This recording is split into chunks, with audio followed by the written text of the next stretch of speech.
The memories of deployment still echoed faintly in my mind, even though it had been years since I last walked the dust-covered roads of a war zone. The organized chaos of military life had imprinted itself on me, becoming oddly soothing in its predictability. Civilian life, in contrast, felt like a strange country where I didn't know the language. The days dragged on quiet, aimless, and unsettlingly still. I used to wake up to the distant thud of artillery or the buzz of morning drills. Now, I opened my eyes to a lifeless house and a silence that felt more hostile than peaceful. I told myself this is what I wanted: retirement, normalcy, peace. But the transition was rougher than I'd expected. The first 6 months were spent trying to create some kind of pattern. I ran each morning, kept up with the news cycle, even took on consulting gigs just to keep the gears turning. But there was a hole I couldn't fill. I missed the bond, the mission, the clear sense of who I was.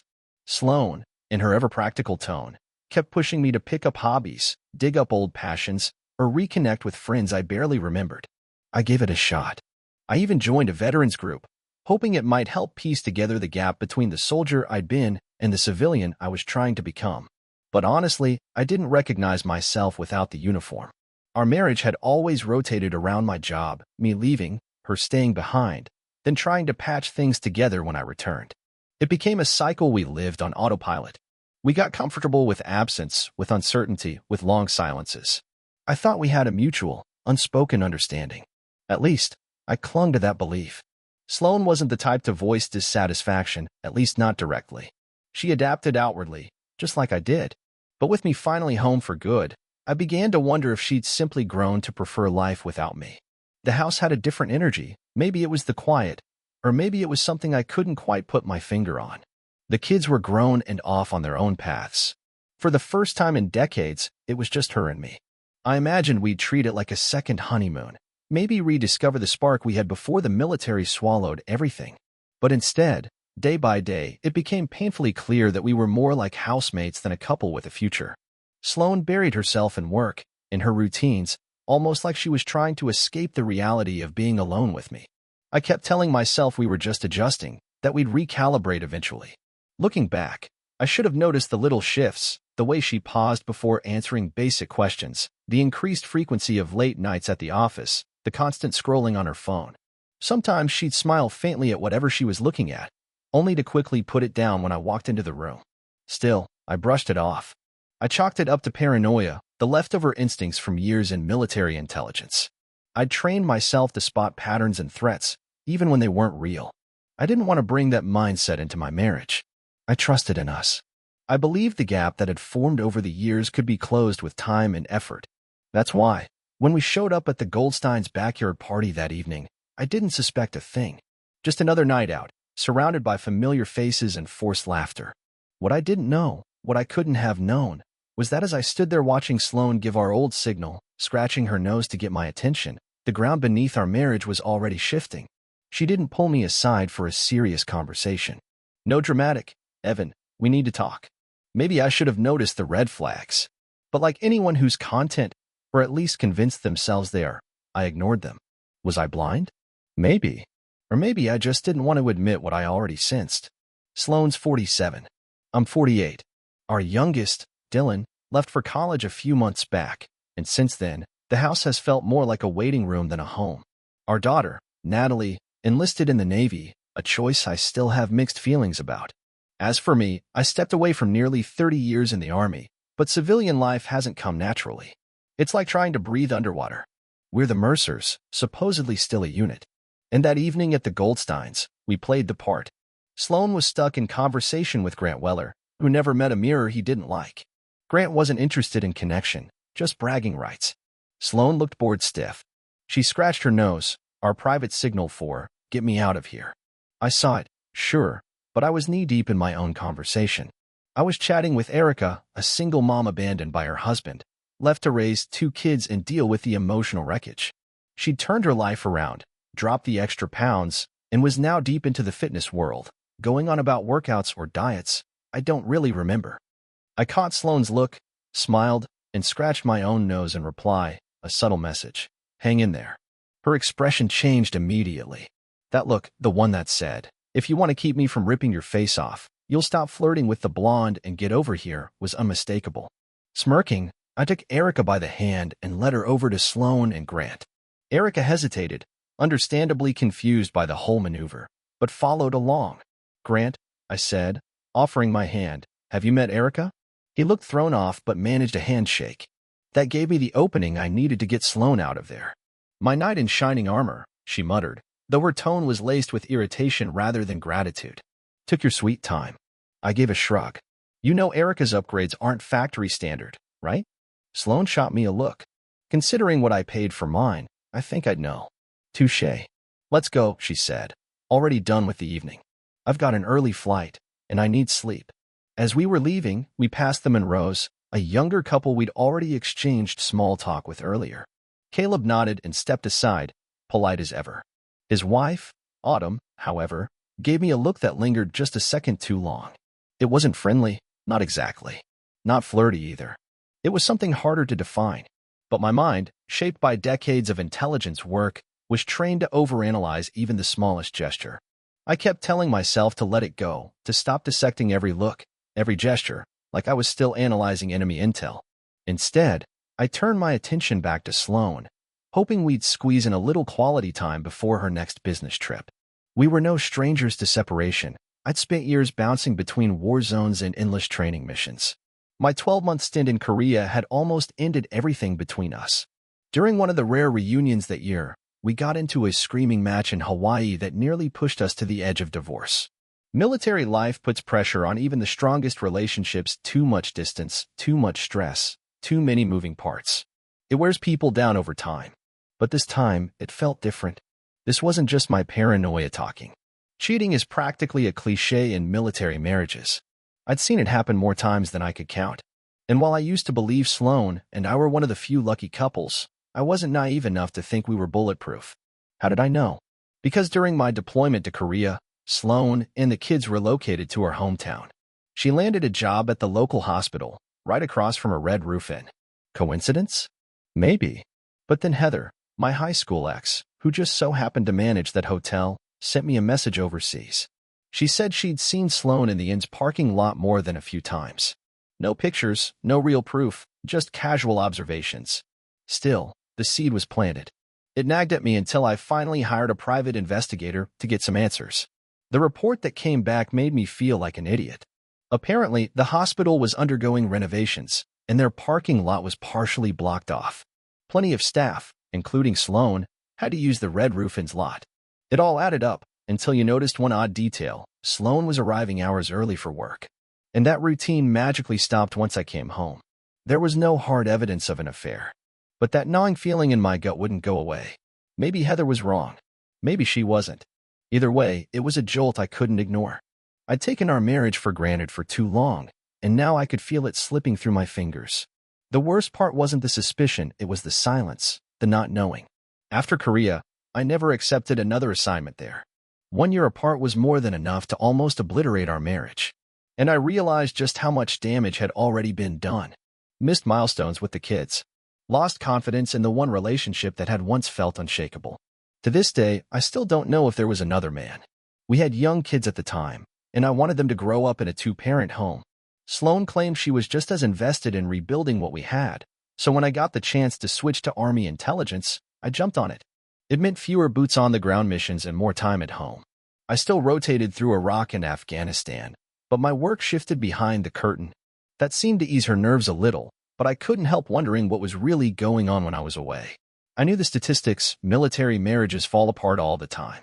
Eventually, I chose to walk away from the Army.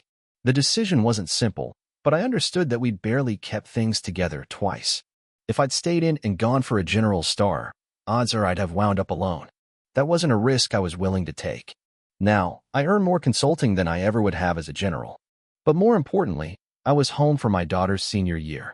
I saw both of my kids walk across graduation stages. And for better or worse, Sloane was still by my side. That meant more to me than any promotion ever could. Sloane, meanwhile, was blazing forward in her career. She climbed the nursing ladder fast and is now head nurse for the hospital's surgical wing. She works shoulder to shoulder with some of the top neurosurgeons in the region. 3 in particular stood out. One was an older guy, practically counting down to retirement. Another, a hard-edged woman in her 40s with zero tolerance for nonsense. And then there was Dr. Julian Cross, the new hotshot. I'd met Julian a couple of times at social gatherings. Tall, confident, too handsome for his own good. He had the smug aura of a man who slices into people's skulls for a living and thinks that qualifies him for sainthood. And it didn't take a genius to see he had his sights set on Sloane. To be fair, she looks incredible. At 47, she could easily pass for someone in her early 30s. Julian wasn't blind. I caught him staring at her more than once when he thought I wasn't paying attention. And Sloane? She couldn't stop bringing him up. How brilliant he was. How the hospital was grooming him to take over the whole department. It was enough to make my skin crawl.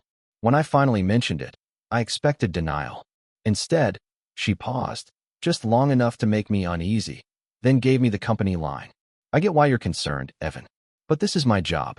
I deal with these surgeons every single day. The flirting? That's how everyone copes with the pressure. Nothing serious. We joke around, then we get back to business. That's it. But I wasn't buying it. What about the so-called harmless lunches? The extra visits to his office? Since when was it okay for my wife to openly flirt at work? My voice started to rise. I couldn't help it. She didn't flinch. Instead, she hit back hard. Remember that CIA agent you worked with before Iraq? I stiffened. Yeah, but nothing. She cut me off cold. How do I know that? I saw the way she looked at you, Evan. She was in love with you before you deployed. If I had given her the green light, she would have dropped to her knees in the middle of the base. I tried to defend myself. Sloane, nothing happened with Sierra. She rolled her eyes. That's what you say? I had to trust you with her. Now it's your turn to trust me. That argument took place 4 months ago, but the doubts still lingered like a stubborn stain. If something was going on, it was happening on hospital time. And knowing how hospitals operate, I didn't have to stretch my imagination.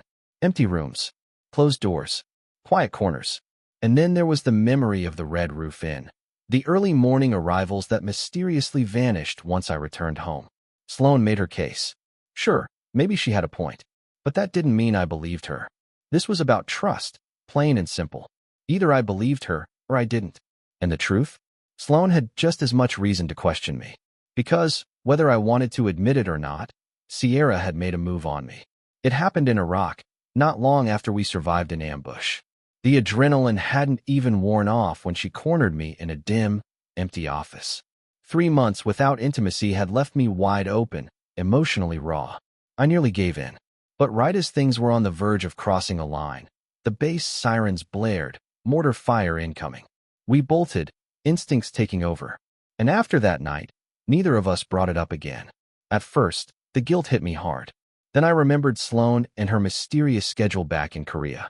And suddenly, what happened, or almost happened, with Sierra didn't seem so unforgivable. If she had blurred the lines, why couldn't I?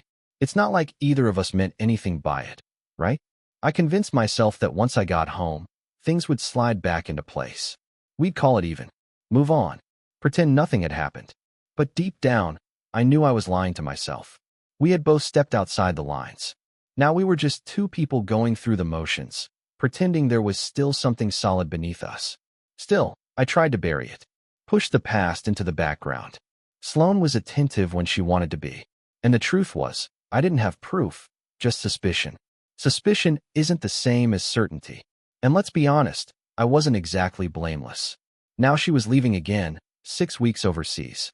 Her surgical team was headed to South America for a humanitarian mission, performing neurosurgeries across 5 different countries.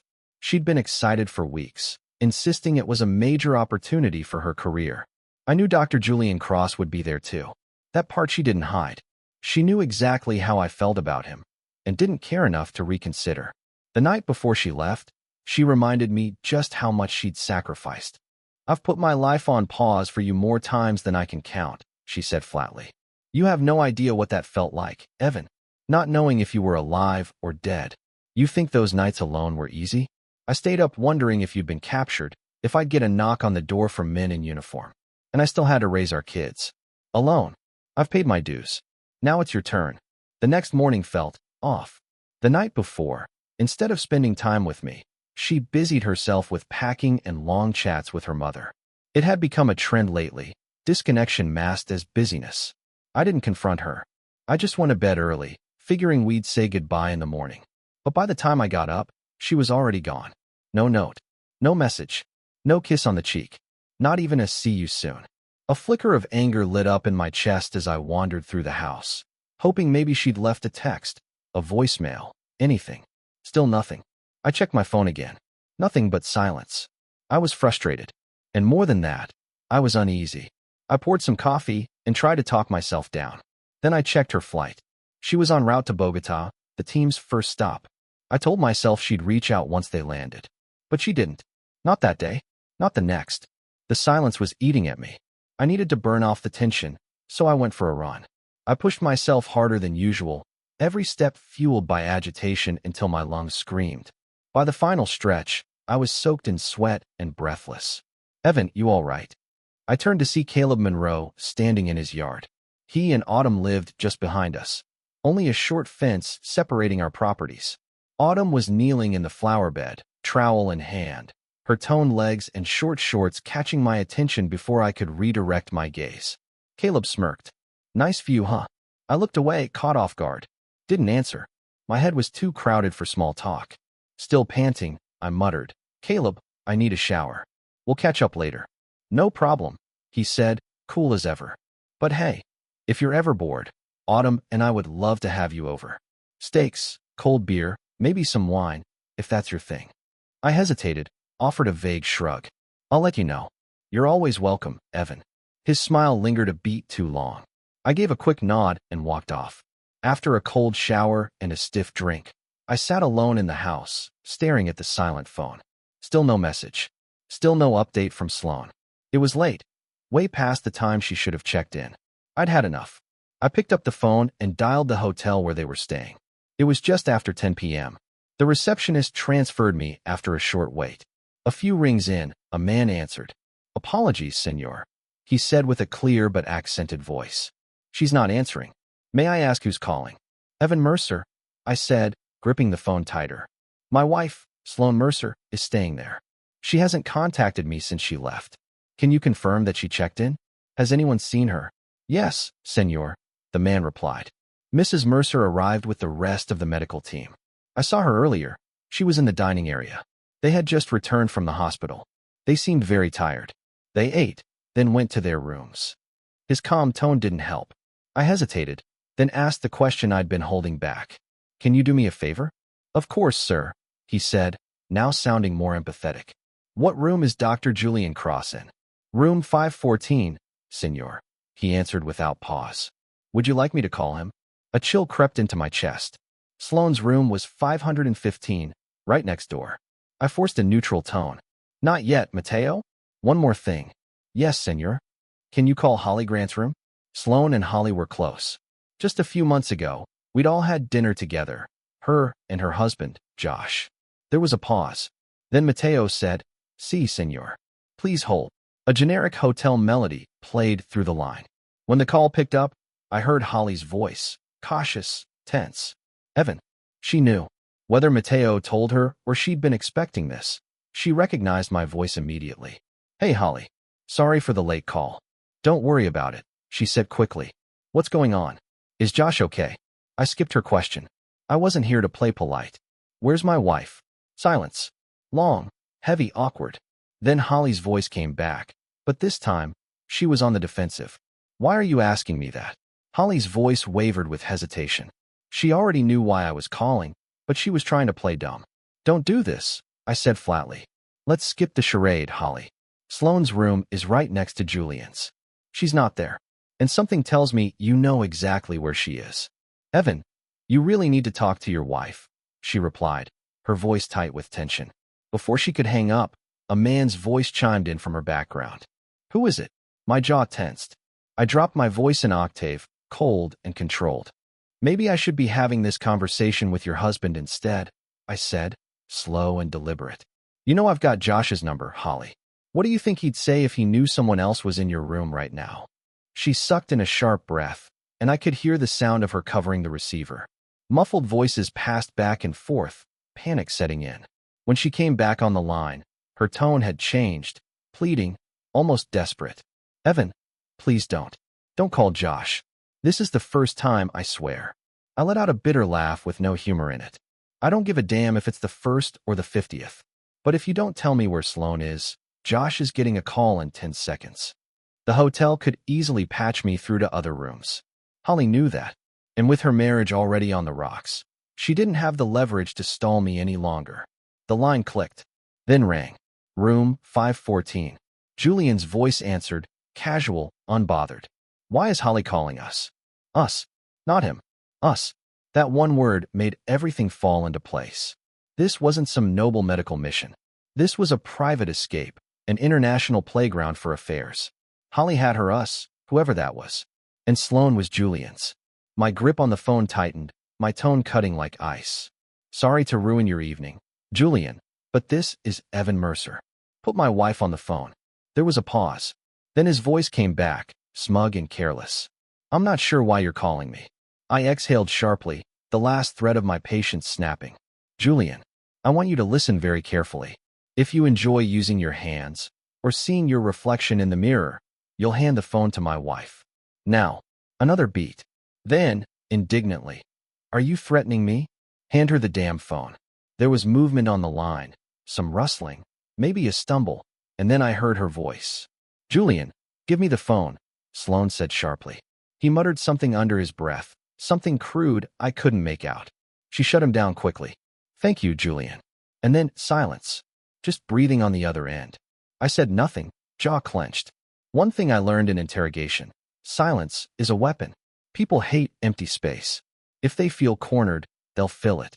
She took the bait. Evan, she finally said, her voice measured, like she was choosing each word with surgical precision. I wasn't expecting this call tonight. But maybe it's time we stopped pretending. I stayed quiet. I've been a good wife, she said, as if reading a resume. I've raised our kids. Supported you through everything.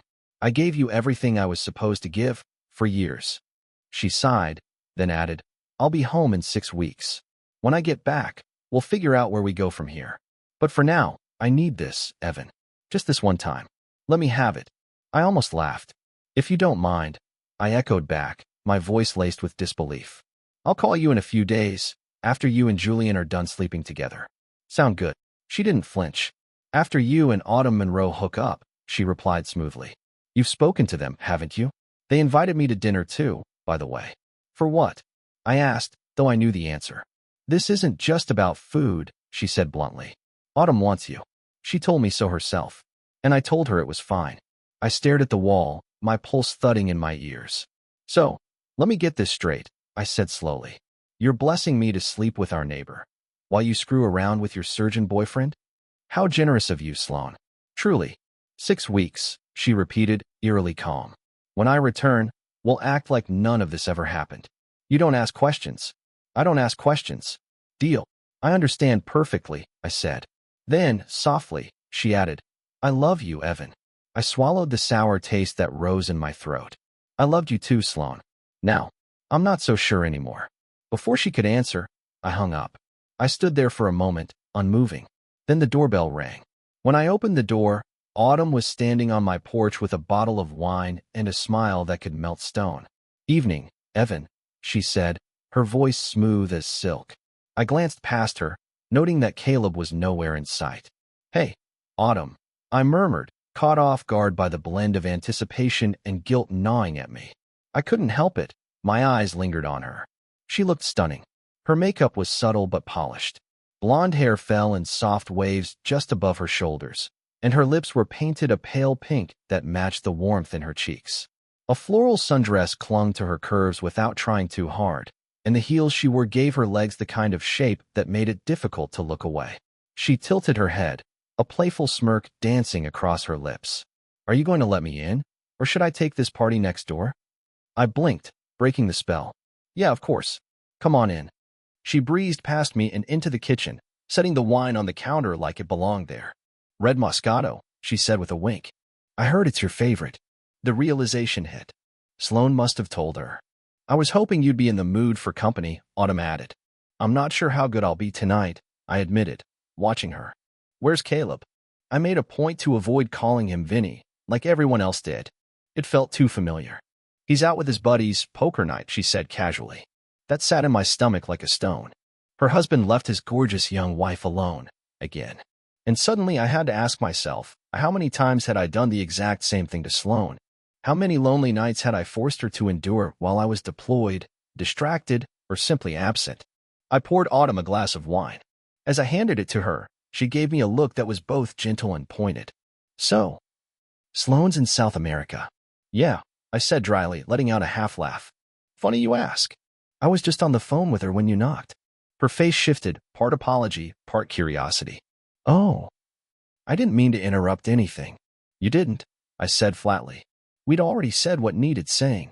She must have picked up on the frustration in my voice. Her expression turned serious. Evan, we need to talk. I motioned to the living room. Let's sit. Once we settled in, she got right to it. What did she tell you? I looked her in the eye. That's my question for you. Why don't you start? Autumn paused, then nodded. I was hoping Sloane would have told you before she left. I scoffed. Nope. I had to dig just to find out she's playing house with her surgeon in South America. And when I finally confronted her, she told me to talk to you. So let's not dance around it. What exactly did you two cook up before she left? She took a slow sip of wine. We ran into each other a few weeks ago. Got to talking, had some drinks in my backyard. Just two women venting about life, marriage. Eventually, I told her about Caleb. I said nothing, waiting. Autumn sighed. Evan, my husband likes to share me. My brow furrowed. You mean, with other men? She nodded. Exactly. That took a second to process. And you told Sloane this? I'd had a few drinks, but yeah. And if I'm being honest, I've always found you attractive. Not usually my type, but there's something about you. Mature. Composed. I offered a dry smirk. Thanks, I guess. But why tell Sloane all of this? She needed to hear it. She looked like she was holding something back. I thought maybe if I shared, she'd open up. And did she? She didn't flinch. Just sat there, thinking. Like she was making peace with something. She never said a word to me, I said, shaking my head. Autumn tilted hers. So she didn't mention anything? Not even about you and me. I gave a humorless laugh. Oh, she told me. Right after I found out she was screwing Julian. Great timing. Autumn's eyebrows lifted. She told you that on the phone? I nodded. Right before she told me to call you. Autumn stared at me for a moment. You found out tonight, didn't you? My jaw clenched. Let's just say I don't think much of guys who sleep with married women. She nodded. I agree. My lifestyle might be different, but I'd never go behind Caleb's back. So, Caleb knows you're here. Of course. He's known I've been into you since you and Sloane moved in. I haven't had a steady lover in a while. I was looking. You've had regulars? I asked, a little surprised. One lasted a couple years. Mostly, Caleb and I travel, meet people. He finds guys online, we meet for drinks, see what happens. If I'm into it, we go further. And Caleb, he watches. That's what turns him on. I leaned back, absorbing it. It's safer that way, I suppose. Exactly. Everyone knows the rules. How long have you two been doing this? About 4 years, she said casually. My thoughts drifted to Sloane. And what about my wife? Autumn smiled. She came by a few weeks ago. Told me she'd be open to the idea, but only if it was with you. I let out a bitter laugh. So she gives me the green light to sleep with you, just before hopping into bed with her surgeon? Classy. Autumn shook her head. She didn't say anything specific, but Evan, let's be honest, she knew what she was going to do on that trip. Giving you permission? That was her way of easing her guilt. I looked at my glass, then back at Autumn. And you're okay being part of that little equation? She sighed. Honestly, I wish she'd just been honest with you. I don't like secrecy. Not when people get hurt. Even Autumn, someone who lives in a lifestyle built on open consent, thought Sloane crossed a line. Then she reached into her purse. I have something for you. She pulled out a white envelope and handed it to me. One word written on the front. My name. She gave this to me before she left. Said it was for you. She stood and stretched slightly. I'll give you a minute. Restroom. Down the hall, first door on the right. Thanks, she said with a small smile, draining her wine as she walked away. I stared at the envelope, fingers brushing over the flap. It felt heavier than it should, like it carried the weight of something final. With a slow breath, I tore it open. Dear Evan. By now, you know the truth. I crossed the line. I slept with Julian. Before you jump to judgment, think about Sierra. You and I both know something happened there. I never had proof, but I had a feeling. You were never a good liar, Evan. And I could see it in your eyes when you talked about her. So maybe this makes us even.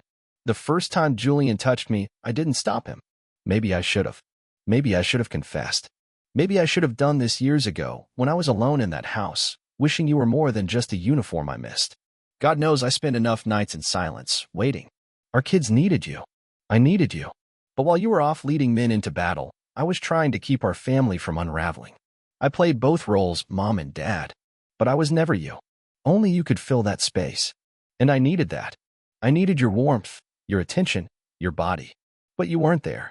Still, I stayed faithful. Through birthdays, holidays, anniversaries spent alone. I waited.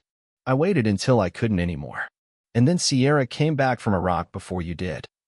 That woman had the nerve to show up at my front door, Deirdre, with a smug look on her face and 5 words. I took care of him. Then she turned and walked away. I didn't even get a chance to ask what she meant. But when you came home, Evan, your guilt was all over your face. You wouldn't even look me in the eye. That silence said everything I needed to hear. Maybe I'm wrong. Maybe nothing happened between you and her. Maybe it was someone else or no one at all. But I don't believe that. I never have. And yes, I know 2 wrongs don't make a right.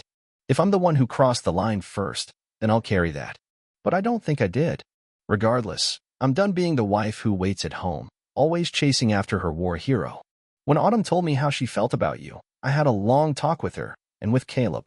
He told me plainly he allows her to have other lovers. Their marriage is open. So no, I didn't ruin anything. But what I have done is betray you. That's a weight I won't ignore. So this is where we are. I'm leaving for this medical trip, and while I'm gone, I want you to consider us. Paused. No titles. No expectations. You're not my husband. I'm not your wife. You have a 6-week pass. So do I. If what we had is real, if there's anything left worth saving, then we'll come back from this. And if not, then I'll grieve for what we used to be. Just so you know, Julian didn't chase me. He didn't pressure me. This was my decision. My choice. I don't love him, but I'm drawn to him. He made me feel something I hadn't felt in years. And when I return, whatever happened between us will end. If we're still together, then what happens after a divorce won't matter, will it? But I need you to know something. Even after everything, even after you broke me, you were still the love of my life. Being your wife, raising our children, building that family, that was the greatest privilege of my life. But right now, I need space. I need time away from us. Autumn made it clear she's willing to keep you occupied. Caleb even offered to pay you to watch. That's their arrangement. What you choose to do with that is entirely up to you. But be realistic. Autumn won't leave Caleb. He gives her exactly what she wants. You were never going to be her future. Just a moment. Let me leave you with one final thought. If you love something, let it go. If it comes back, it was always yours. I'll be back in 6 weeks. I love you. Still. Always. Sloane. P.S. Autumn should have been tested for STDs before ever stepping foot in your house. Make sure she shows you proof if you're going to entertain that offer. Julian and I got tested before we left. I'll be tested again before I return. And I won't be with him, or anyone, again until I've seen you. Please get tested too, a week before I return. Stay celibate until then. Let that be our first act of trust, if there's any trust left at all. I've reserved a room at the Ambassador Hotel near the airport. Don't meet me at the terminal. No scene. No drama. Just come to the hotel 2 hours after I land. I'll be in the lobby. Alone. If you still want me, take me home. If not, walk away. When I finished the letter, I looked up. Autumn was standing at the counter, pouring another glass of wine. You okay? She asked gently. I exhaled through my nose, folding the letter in my hand. I will be. She walked over, topped off my glass, and sat beside me. Her gaze lingered. So, what happens now? I looked at her, the weight of everything pressing in. Thank you for bringing this. I hate what's in it, but I appreciate you delivering it. She tilted her head. And us? Nothing, I said firmly. Her eyes blinked. Nothing? I won't lie. You're beautiful. But I'm not going to use my wife's betrayal as an excuse to betray myself. I stood up and carried my wine glass to the sink. Autumn didn't move. She looked stunned, like she'd never heard a man say no. I dumped the wine, rinsed the glass, and turned back. She was still frozen in place. She finally stirred when I picked up the bottle, corked it, and handed it back to her. Autumn, I said, voice steady, thank you again. But this ends here. She hesitated, then walked toward me, slow, deliberate, lips parting like she had something to say. I cut her off. I'm reeling from what Sloane did. I need to deal with it. Alone. With that, I guided her to the door and placed the bottle in her hands. She lingered for a second, uncertain, but I gently closed the door before she could say another word. It wasn't meant to be rude. It was just that, right now, she didn't matter. I'd spent nearly 30 years in the military, most of it in intelligence. I had contacts, resources, ways to uncover truths buried under years of silence. And I realized something I should have known all along. I made mistakes with Sloane too. Big ones. The biggest? I should have asked the hard questions years ago. When I was stationed in Korea. When she started going to work 2 hours early. I should have confronted her instead of believing her polite denials. The truth had been sitting there all along, waiting for me to dig it up. And I'd failed to do it. I also needed to face what happened in Iraq. I never told Sloane the whole story, not the part about Sierra.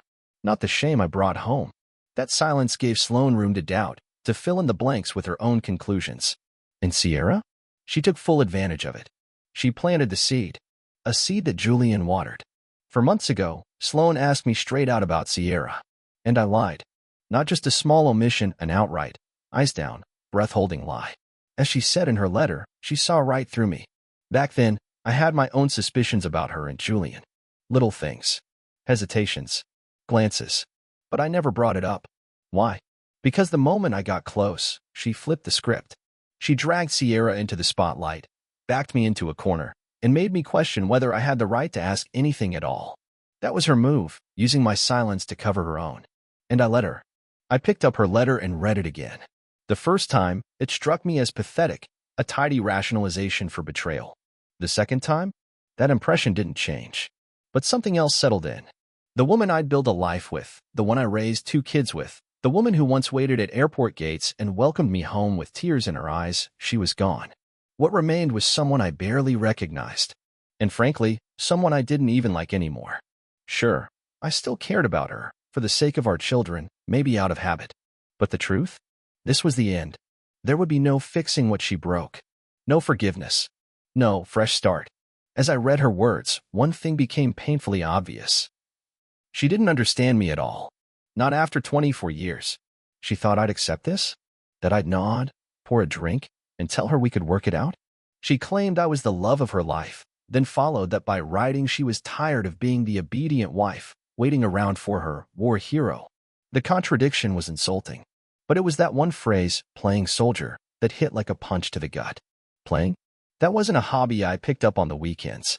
It was my career, my responsibility, my identity. The thing that pulled me from beds and birthdays. The reason I missed first steps, high school dances, and family holidays. Did she think I wanted that? That I enjoyed sleeping in a bunker while she kept our house from collapsing? She knew exactly what I did, what it meant. And when I turned down a general's star to save our marriage, she applauded. Now she weaponized that sacrifice as proof I'd held her hostage in a life she never wanted? To hell with that. And then came the departure, clinical, calculated. She avoided closeness like it was contagious. No kiss. No hug. No soft goodbye. Just an empty house, a packed bag, and a well-timed escape. She left without a trace. And she didn't reach out. Not until I cornered her. That silence told me everything. She never really loved me. Not the way she claimed. She loved the version of me she could rewrite when convenient. She didn't care about the damage left in her wake. And worst of all, she didn't respect me.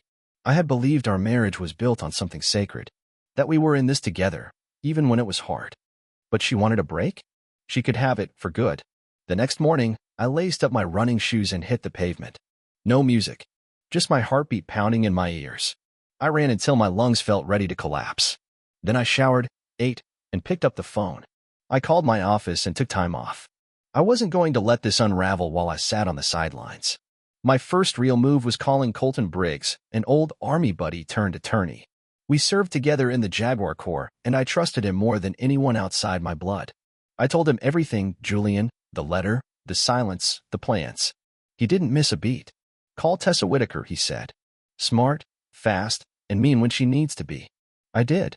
Her assistant scheduled me for the next day and emailed over a list of documents I'd need to bring. I got to work. I paid off and canceled our joint credit cards. Sloane had her own, so she'd be fine. Then I moved half the money from our joint checking and savings into new accounts under my name. I cleared out the safe, took what mattered: birth certificates, my dad's old watch, some photos I didn't want her to decide the fate of. I locked it all up in a private deposit box. Then I went to HR. Even as a consultant, I had full benefits. I removed Sloane from my life insurance and retirement accounts. The kids were my only beneficiaries now. Next call? Back to Colton. I need to update my will, I told him. If anything happens, everything goes to the kids. Got it, he said. I'll draw it up. I'll be your executor too, if you want. Perfect. By the time the sun went down, I was shocked at how much I'd done. And I didn't stop. I went home and packed. Item after item passed through my hands, and most of them didn't matter anymore. The memories tied to them were stained. I left them in place. If she wanted them, fine. If not, she could toss them. The next morning, I met Tessa Whitaker. She was sharp, professional, but approachable, with the kind of calm that made you believe she could dismantle someone without raising her voice. I handed her the documents and Sloane's letter. She scanned everything, asked a few pointed questions, and then said, "How do you want to divide things?" "I want to sell the house and split the money," I said. "If she wants it, she can buy me out. I also want to separate our investment accounts." She nodded. "Clean and fair. Anything else?" "I'm not out for revenge. I just want to move forward. I despise what she did, but I don't hate her." Tessa paused, then asked, "Do you want to go after Julian or the hospital legally?" I shook my head. "No, I just want this over with." In the following weeks, I rented an apartment, nothing fancy, but mine. I moved my things, set up the space, started over. And for the first time in years, maybe decades, I felt like I could breathe again. In the end, there wasn't much worth taking. I left behind all the furniture, the kitchenware, the decorations, anything that didn't carry personal value. All I took were my clothes, a few personal effects, and a handful of mementos from my military career. The rest? She could keep it or burn it. Tessa arranged for a valuation service to inventory the house and estimate the contents' worth. I told her I wanted everything split fairly, even though Sloane didn't deserve that kind of courtesy anymore. Meanwhile, I met with my boss and requested assignments that would keep me on the move, overseas, domestic, wherever. With Natalie in the Navy and Dylan in college, there was nothing keeping me anchored to this house, this neighborhood, this life. I was cutting ties. By the time Sloane's return date crept within a month, everything was in order. The divorce paperwork was complete, only her signature remained. My things were stacked neatly in the garage, boxed and ready for the movers. The new apartment had already been furnished and stocked. It wasn't home yet, but it was mine. From the outside, nothing seemed amiss. I kept up appearances, kept routines intact. I still waved to neighbors, still ran my routes, still made polite conversation when necessary. Even when I saw Caleb and Autumn in passing, I kept things short. Once, Caleb tried to chat, but I brushed past him with a quick, "Sorry, tight schedule," and kept moving. That night, Autumn called. I didn't answer. Let it go to voicemail and deleted the message without playing it. Nothing either of them had to say mattered anymore. A week later, an unfamiliar number lit up my phone, international. I knew it was Sloane. We both had global phone plans. If she wanted to reach me, she could have done it any time. But she hadn't. Until now. Her message was vague. "Please call me. Service here's spotty, but I need to talk to you." No explanation. No reason. Just need. I didn't call her back. 3 days later, another message. "I'm worried about you. Please, I really need to talk to you." Worried about me? The woman who left without a goodbye, who hadn't contacted me in weeks, suddenly had concerns? I wasn't buying it. She wanted space, and I gave it to her more than she ever earned. Then one evening, Caleb and Autumn knocked on my door. I didn't answer. Didn't even look through the peephole. Let them stand there in silence. The next morning, once most of the neighborhood had cleared out for work, I called a moving company. I wanted everything gone before the gossip could start. The movers arrived, loaded the boxes from my garage in under half an hour. The rest of my essentials, clothes, toiletries, were already packed in my car. That week, I traveled for work. Stayed gone. Let the house sit empty. Apparently, my absence didn't go unnoticed. Autumn called again. "I'm traveling," I said flatly. "I don't have time for this." That was it. Conversation over. Through all of this, I stayed in touch with my kids and a few close family members. They knew Sloane was out of the country and were checking in, asking how I was holding up. I told them I was fine. I wasn't. I ignored another call from Sloane. Didn't even listen to the voicemail. Looking back, maybe my behavior seemed cold. But in truth, I was numb. Absolutely gutted. Her betrayal had carved a hollow space inside me I didn't know how to fill. The anger I'd felt at first, after reading her letter, after realizing what she had done, who she had become, had faded into something heavier. Sadness. A kind of mourning. Not just for the marriage, but for the person I thought she was. She wasn't the woman I married. Not anymore.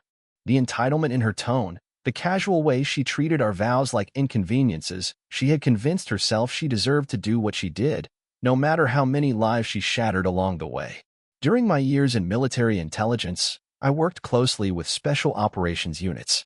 Over time, I built real trust with some of the most dangerous men I'd ever met, men who completed missions most people would never hear about. Even after leaving active duty, I stayed in touch with a few of them. One in particular had given me a direct number years ago. If you ever need something handled, he told me once, call. I never had. Until now. A week before Sloane's scheduled return, I pulled out my phone and dialed the number. Let it ring once. Then hung up. 10 minutes later, my phone buzzed. The voice on the other end was steady, quiet. We spoke for less than 5 minutes. Later that afternoon, I met him at a dusty little biker bar an hour outside town. I slid a photo across the table, along with a name and address. My voice was calm as I gave him the details. When I stood to leave, I locked eyes with him and said, "Hospital, not a morgue." He nodded. That was all. The day Sloane returned, I sent out an email. It went to close friends, family, and a few people who had stood with us through deployments, relocations, holidays missed. I attached Sloane's letter. Along with it, I wrote a brief explanation, an admission of my own failures, including what happened in Iraq. No excuses. Just honesty. Before it went out to the larger group, I made sure Natalie and Dylan read it first. I called them both. Told them the truth. They didn't take it well. Natalie, especially, was furious. "I can't believe Mom's turned into this person," she said, nearly shouting. "What the hell is she thinking? She used to be someone I admired. Now she's just selfish." I started to respond, but stopped myself. She needed to get it out. So I let her. When she calmed down, I told them, "I love you both.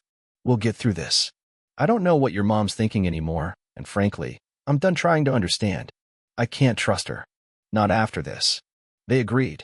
Sloane had made her choices. And now, so had I. That's why I'm leaving her to the life she chose. Not the one she pretended to want, not the version she tried to sell everyone. No, the one she earned through her selfishness and betrayal. Her actions made one thing crystal clear: Sloane was looking out for Sloane. Everyone else was collateral. I turned to Dylan before leaving. "What's your take on this?" "She's lost it," he said without hesitation. "That's the only explanation. She's not the mom I remember." There wasn't much else to say after that. We ended the call. Next, I reached out to both sets of parents. Mine were stunned. Sloane's were crushed.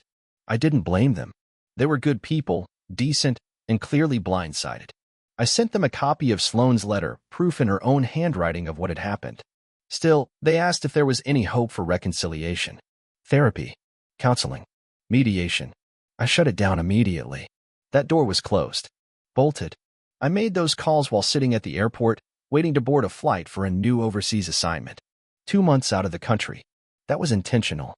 Sloane wouldn't find me at home, at the hotel, or at any place she'd ever associated with me.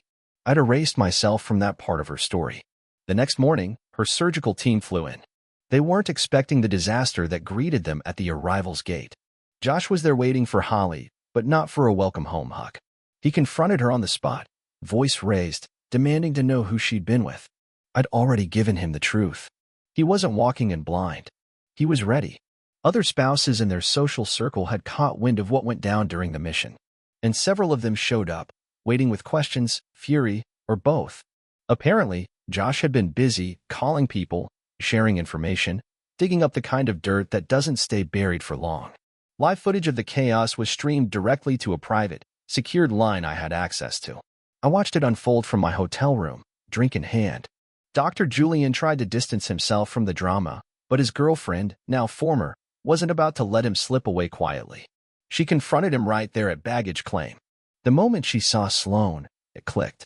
She slapped them both across the face before security had to step in and separate everyone. Representatives from Doctors Without Borders and hospital administrators were standing nearby. Some of them looked horrified. Others looked like they were already calculating how much damage control they'd need to do in the morning. Josh wasn't done.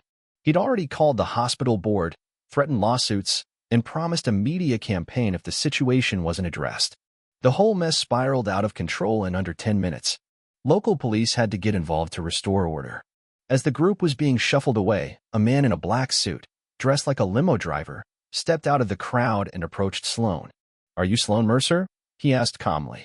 She nodded, confused. "Yes." He handed her a thick manila envelope. "You've been served. And Colonel Mercer asked me to pass along a message." Sloane blinked. "What message?" "You're free." Then he turned and walked away, leaving her standing there with a divorce packet in her hands, surrounded by chaos. I shut off the stream, took a deep breath, poured another drink. But the story wasn't finished.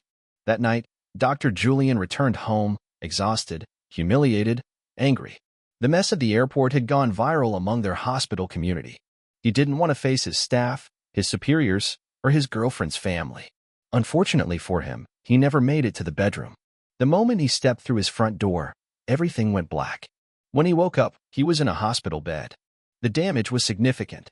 A shattered elbow, broken fingers on both hands, his jaw wired shut, multiple teeth missing, one eye swollen completely shut.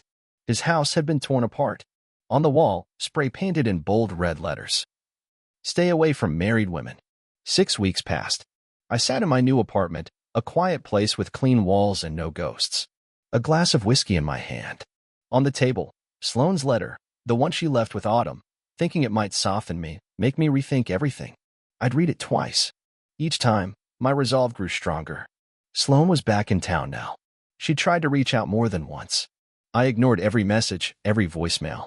She was hoping I'd meet her at the hotel she'd so carefully chosen, probably expecting a dramatic reconciliation. One final attempt to control the story. She'd misjudged the man she married. She forgot that I'd spent a lifetime making calculated moves. That I'd built a career analyzing outcomes, tracking threats, staying one step ahead. This time was no different. Then came the knock at the door. I didn't have to ask who it was.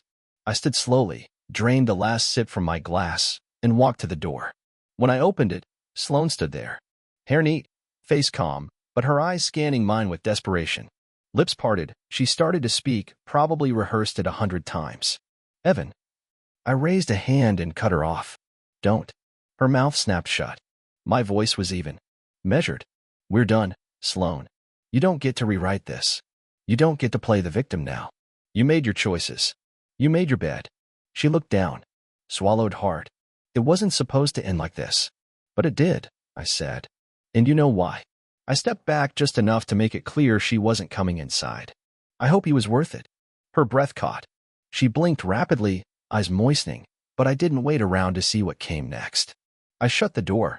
And this time, I didn't look back.